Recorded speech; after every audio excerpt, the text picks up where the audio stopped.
Hi everyone, welcome back to Ria's collection. Today I am going to make an extra special white bread at home, the kind that you get in the bakeries back in India, especially in Kannur, Kerala. To make this bread, we need some warm water and warm milk.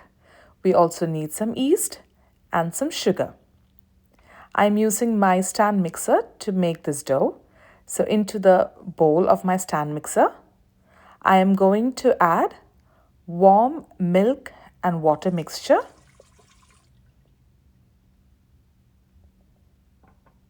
along with sugar and the yeast. Now give it a good mix. Make sure the yeast is getting mixed up with the liquid. So when you warm the milk and water mixture, make sure it's not too warm. You should be able to comfortably hold your finger in the liquid, because if it's too warm for you, it's definitely too warm for the yeast and the yeast will not rise. So once it's all mixed together, you're looking for the sugar to also dissolve a tiny bit. You're going to set it aside and let it rise for 10 minutes. So this is how it's going to look like after 10 minutes. You can see the yeast has started to foam up on top, which is a good sign. Now we're going to add the salt and some oil and give that a good mix.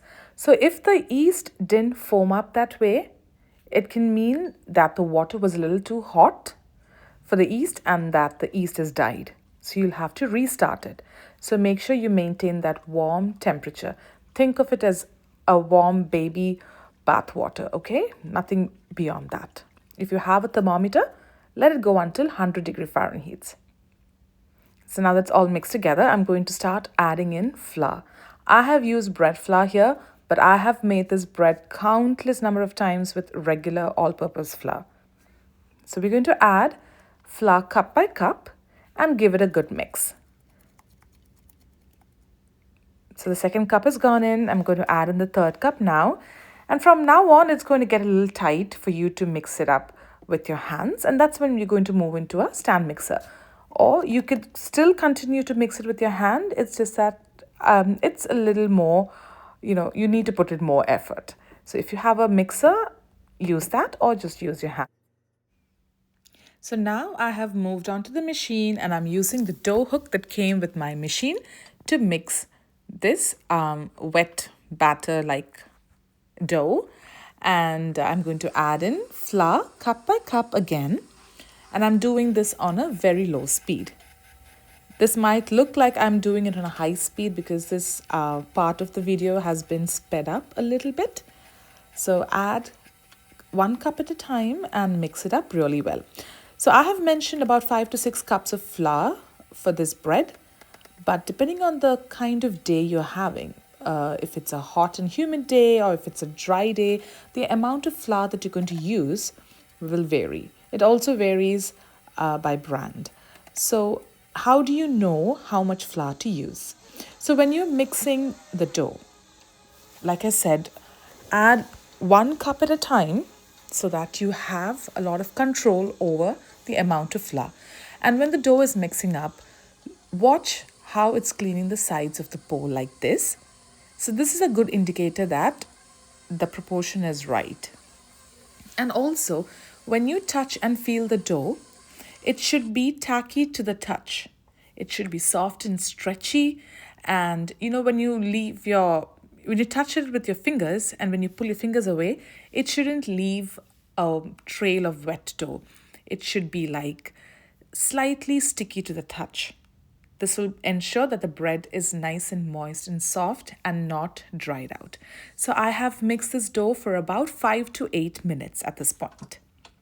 So I'm going to take it off the machine right now and I'm going to check to see if this dough passes the window pane test.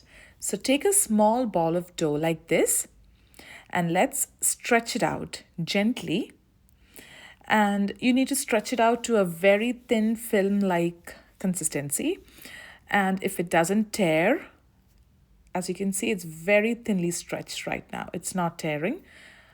So that clearly shows that the dough has been kneaded well and you can stop kneading. So it took me about, I would say, closer to 8 minutes of kneading on the lowest speed. So let's get the bowl out. And right now, all I'm going to do is reshape this into a nice smooth ball of dough.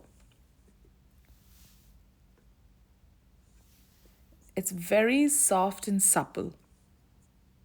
It should really feel like a baby's bottom. So in order for the dough to not dry out while we let it rise, I'm going to add a little bit of oil over it, and I'm going to coat that dough in that oil. And I will also be spreading whatever remaining I have on my fingers to the sides of the bowl as well.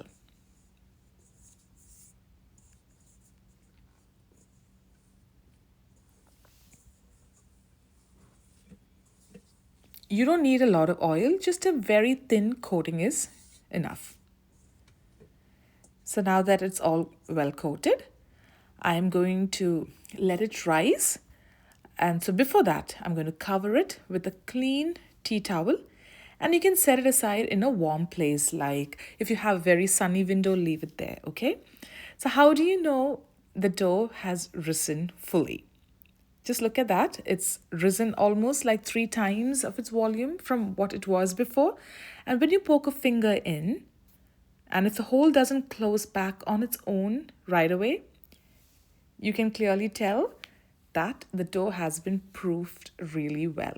Okay, if it closes back in, give it some more time. So punch the dough down now. So this will release all the excess gas, and you can shape it back again into a smooth ball of dough. And then we're going to divide it and shape it into the loaves.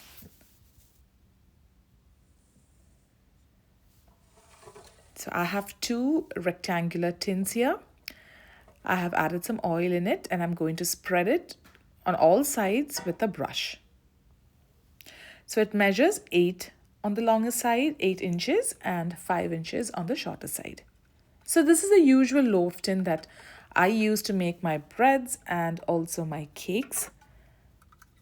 You could use another shape if you like, but don't use a mold that's smaller than this, because if you pack in a lot of dough into a smaller tin, it's not going to rise really well. So I have a mat that I like to use.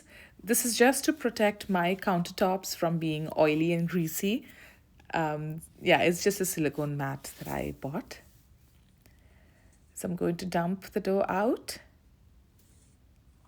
And I'm just going to use a bench scraper like this to divide the dough into 2 equal halves. If you're very particular, you can measure it out by using a weighing scale. I'm just going by the eye. So I have 2 equal halves here.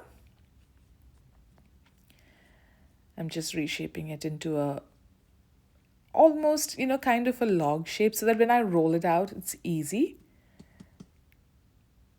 So get your rolling pin. You don't need flour, actually.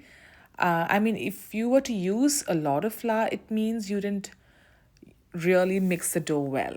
So this is pretty much like a self-sufficient dough. You can roll it out easily, but if you were to use flour, use it very sparingly, because the more flour you add, the drier your bread loaf is going to be. So roll it out into a nice rectangular shaped dough. And I just took my tin here just to measure the longer side, so that I know once I roll it up, it is going to fill the tin easily, okay? So it's 8 inches on this side, so the dough should roughly measure like 9 or 10 inches on the longer side.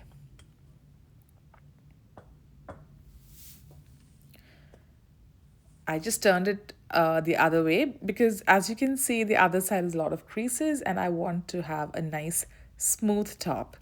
So tuck in from the sides a little bit and then roll it like you would do with a jelly roll. And then pinch the edges like this so that the seams can be closed tight. You may have to do it once or twice to pinch the seams, and then reshape it nicely and then transfer that into your loaf tin.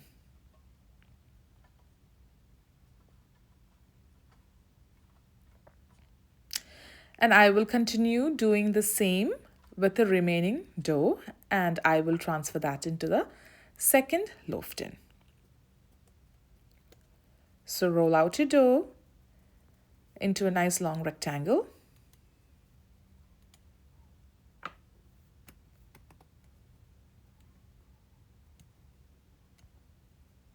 And then use your tin to measure the size, just to make sure you have rolled it out into the length that you need.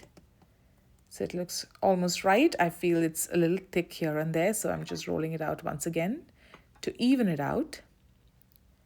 And then tuck in the sides, and then you're going to roll it up away from you.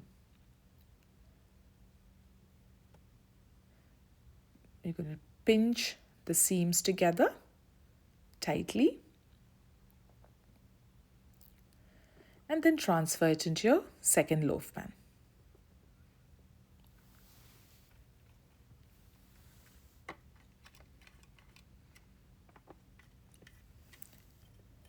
So now they are going to rise again for the second time, and usually it's half the time from the first rise, so about 45 minutes. Look at how poofy it is right now. So it has risen nicely about an inch above the sides of the tin, which is what you want.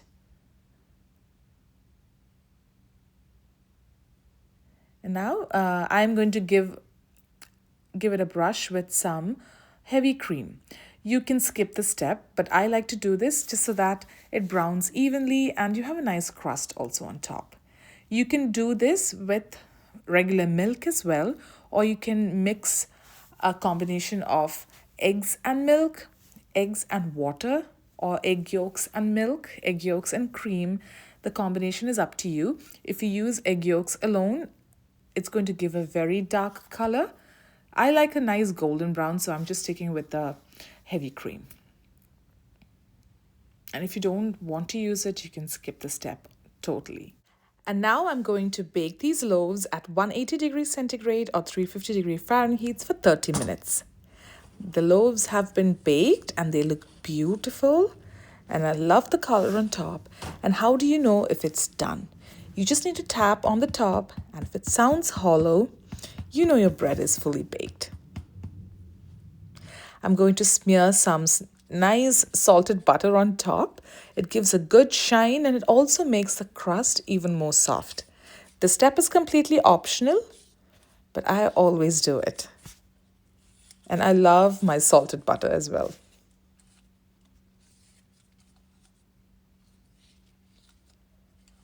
As you can see, it is looking very shiny.